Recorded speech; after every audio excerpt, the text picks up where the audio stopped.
जय जगन्नाथ संग मैंने मु सिलु आपण मानक स्वागत करुच्ची मो न्यू ब्लॉग तो 100 दिन चैलेंज आज हूँ डे 9 तो डे 9 आपण मानक शुभ सकाळ तो आपण मानक आज किसी आम बगीचार दृश्य देखेबी किसी काम जो कार्य करार अच्छे तो चलते जी आम आम बगीचा को तो ये आप देखिपे आम बगीचा को पलि आसी तो बगीचा ये कलरा पदा देखी आप देखिपे कलरा पदा तो कलरा खरा जो कलरा नाली हो जाए तो केते फल अलरेडी बिक्री भी है तो ये आम आसीजु बगीचार किसी घास बसवाई तो ये देखिए बगीचार घास गछ चलिए तो पदार मध्य पानी देवा कथा पानी लाइन ना बोले पानी दिहनी तो ये 2-3 दिन आज सन्धार पानी या दिहब देखते कलरा पदा घास गछ चलिए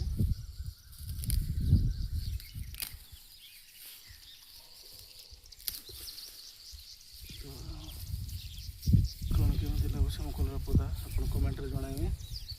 तो ये चलते चली देखिए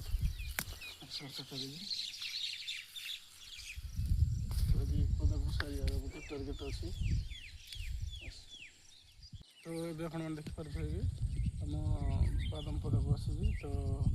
आम देखिए कि आम बादाम केमती कौन फल हो तो अलरेडी हो गला टाइम बोली लगुच तो आप देखिपे ये फीता पड़ी लाइन कौन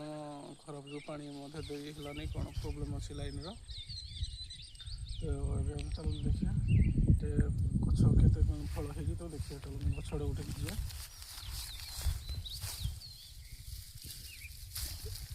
तो आप देखिपे गोटे गछ घिंचली ये गछ बादाम फल कम हो तो जी भल हो बादाम आखिरी 10-12 दिन लगे बादाम पाकल तो हल्का हल्का पाकल हो तो आप देखिपे टेस्ट भल अच्छे तो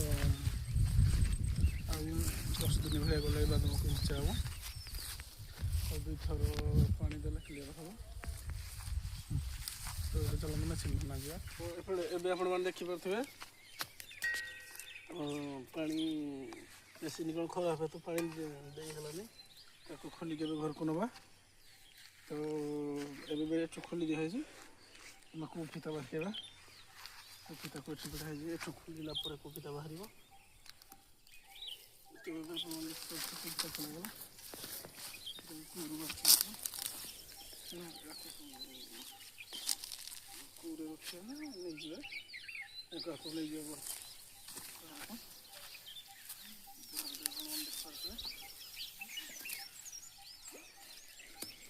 परिश्रम करा पड़े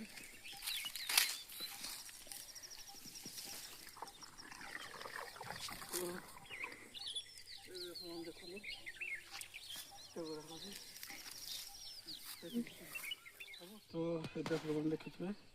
ये हूँ मो पुत्रार BMW cycle with machine load हो आगे कुफीता अच्छे तो देखिए मुझे आम फीता धरी कारण साइकल लोड हो पारानी तो ये घर को तो ये देखते मेसीन पत्र सब लोड कर साइकल घर को जाए मेसीन रखा पानी तो चलाने चली तार आम मेडिकल खराब अच्छे कल रिपेयरिंग करके पुणी आम कदम को बादाम पदा पानी दिहब पानी आ 2 थर देले बादाम पदा क्लीयर हम तो ये चलते घर को